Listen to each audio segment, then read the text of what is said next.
जय श्री राम। घर का ब्राह्मण बैल बराबर, పెరటి చెట్టు వైద్యానికి పనికి రాదు. A prophet is never recognized in his own land.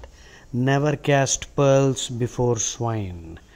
And that is why in the Bhagavad Gita Krishna also said, idante na tapaskaya na bhaktaya kadachana nacha shushrusave vachyam nacha me abhyasuyati. 1867. In 1867, 18th chapter 67. So Krishna says, idante na tapaskaya na bhaktaya kadachana nacha shushrusave vachyam nacha me abhyasuyati. తపస్సంపన్నుడు కానివాడు, భక్తి లేనివాడు, వినాలని interest కుతూహలం లేనివాడికి ఈ గీతా ఉపదేశం చెప్పకూడదు. పైగా నాయందు దోషదృష్టి గలవానికి ఎన్నడూ ఈ ఉపదేశం చేయరాదు.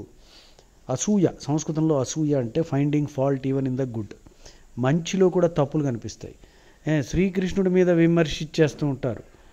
4 పైసలు సంపాదించి కొంత జీవితంలో చిన్న ఇల్లు కట్టుకుని ఒక కారు కొనుక్కోగానే శ్రీకృష్ణుడిని విమర్శించే అంత పదవి పొందినంత ఫీలింగ్లో వచ్చి నేను చాలామందిని చూశాను. నోటికి ఎంత వస్తే అంత వాగడం. ఒక్క శ్లోకం రాదు, ఒక అర్థం తెలీదు. ఎక్కడ శ్రీకృష్ణుడు రా, నువ్వెక్కడ? అందుకని ఈ భగవద్గీత ఇవన్నీ ఈ వినాలన్న ఇంట్రెస్ట్ లేని వాళ్ళకి మంచిలో కూడా తప్పులు కనిపిస్తాయి. అర్థం కానప్పుడు అడగడంలో తప్పు లేదు. డౌట్స్ ఉంటే క్లియర్ చేసుకోవాలి. కానీ దానికి పద్ధతి ఏమిటి, యాటిట్యూడ్ ఎలా ఉండాలి, హ్యూమిలిటీతో ఉండాలి. అందుకే కృష్ణుడు దానికి కూడా చెప్తాడు, తద్విద్ధి ప్రణిపాతేన పరిప్రశ్నేన సేవయా ఉపదేక్షంతి తే జ్ఞానం జ్ఞానినః తత్వదర్శినః. అంటే వినయంతో అడగాలి, సేవ చెయ్యాలి. జ్ఞానం సంపాదించిన వాడు ఎంతో కష్టపడితేనే కానీ సంపాదించలేడు. అందుకని వాడు ఫ్రీగా కూడా నీకు ఇవ్వడు.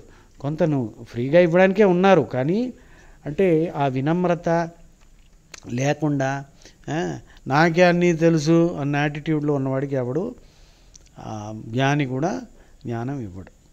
సరే, ఘర్ కా బ్రాహ్మణ్ బైల్ బరాబర్ అంటే మన గ్రూప్లో మంచిగా చదువుకొని జ్ఞానం ఉన్నవాడిని మనం గుర్తించాం. వాడు అమెరికాకి వెళ్ళి అప్పుడు విదేశాల్లో పై దేశాల్లో అమెరికాలో వాళ్ళు ఆహా ఓహో అన్నారనుకో, అప్పుడు మనం మావాడే. ఇది సంగతి. సీరియస్గా నేను ఎక్కడ పోయినా అందరినీ అడుక్కుంటూ ఉంటా, బాబు నన్ను పిలవండరా, నేను భగవద్గీత చెప్తున్నా, 30 ఏళ్ళుగా చెప్తున్నా. కాకపోతే ఎవడు వినడానికే రెడీ లేడండి. అందుకనే నేను యూట్యూబ్ వాడుకుని ఇలా చెప్తున్నా. వినేవాళ్ళు వింటారు, వినని వాళ్ళ సంగతి వాళ్ళ కర్మ. సరే, తో ఇది హిందీలో చెప్తాను. నాకు హిందీలో చెప్పాలనిపిస్తోంది. తులసీదాస్ జీవితంలో ఒక మంచి ఘటన జరిగింది. తో घर का ब्राह्मण बैल बराबर. सो एक बार तुलसीदास जी काशी में विद्वानों के मध्य बैठकर भागवत चर्चा कर रहे थे. तो उस समय 2 देहाती, मतलब गांव के लोग ना, पल्लेटूर वालों, 2 देहाती वहाँ आ गए. वे दोनों गोस्वामी जी के ही ग्राम के थे और गंगा स्नान करने काशी गए थे. दोनों ने तुलसीदास जी को पहचान लिया और उनमें से एक देहाती दूसरे से बोला, अरे भाई, ये तुलसिया अपने संग खेला करता था, आज तिलक लगा लिया, बड़ा आसन मारा, इसकी काफ़ी पूछताछ हो रही है. दूसरे ने भी हामी भरते हुए बोला, हाँ भैया, ये तो पक्का बहुरूपिया है, कैसा ढोंग कर रहा है. सो तुलसीदास जी ने उन्हें देख लिया और वो भी उनके पास आ गए. तब उनमें से एक बोला, अरे तुलसिया, तूने ये क्या भेष बना रखा है? तू सबको धोखा में डाल सकता है, पर हम लोग तेरे धोखे में नहीं आएंगे.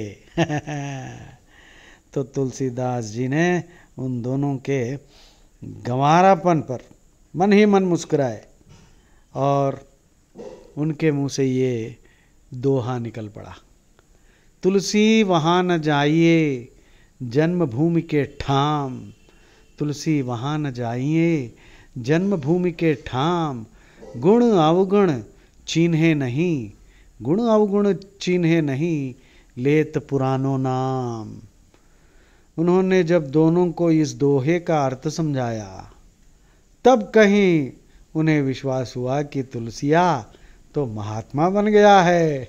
सच में there have been incidents in my life too, when in a gathering of joint family, when my mother said, now my son will tell us something about Bhagavad Gita, to my shock, people got up and left, my uncles and aunts, I mean, this is what happens. So because they are still thinking about you, about what you were some 20, 30, 40 years back.